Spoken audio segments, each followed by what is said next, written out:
And up to 3,000 Victorian public sector jobs are set to be axed as the state's Premier and Treasurers announced a major efficiency review. Let's go live to Victoria political reporter Simon Love. Simon, what are the details here?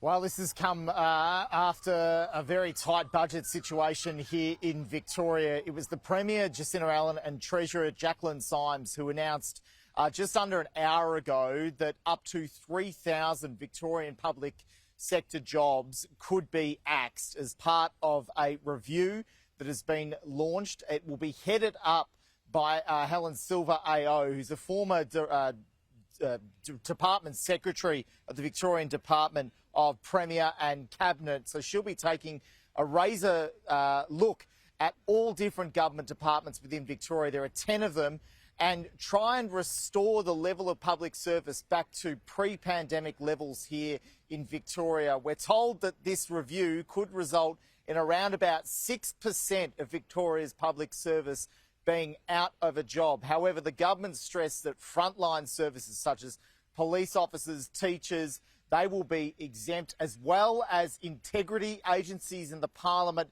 itself. So even the Premier's office and ministerial offices will be part of this review. Here was the Treasurer outlining exactly the level of cuts that will be coming. What we have asked Helen to look at is resizing the VPS to a share of the share of employment that existed pre-pandemic, before the pandemic. That's a clunky way of saying, if you, on the raw figures, between 2,000 and 3,000 VPS jobs would be expected to go. So Helen Silver's review is already underway. She'll have support from the Department of Treasury to do so. She is being remunerated for this, but her interim recommendations are expected to be delivered to the government before the state budget in May. A final report not due until June, so obviously just before the end of financial year. So this will no doubt have a number of people within the public service nervous. The Community and Public Sector Union this morning was already dismayed at some reports that this was coming, and no doubt they'll be going through the detail of this. But the Premier insists that given the state's debt position and the cost of living crisis and how people have had to tighten their belts of late at home, the government needs to do this.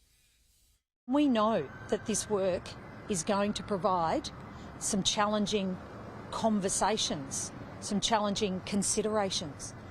But that is why it's even more important than ever before that we get on and do this work. Have it done independently.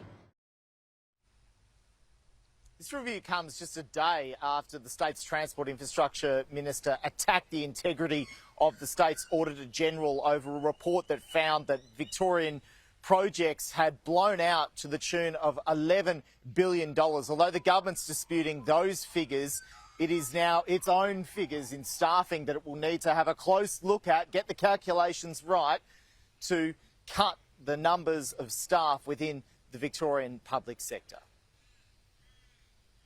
OK, Simon, thank you.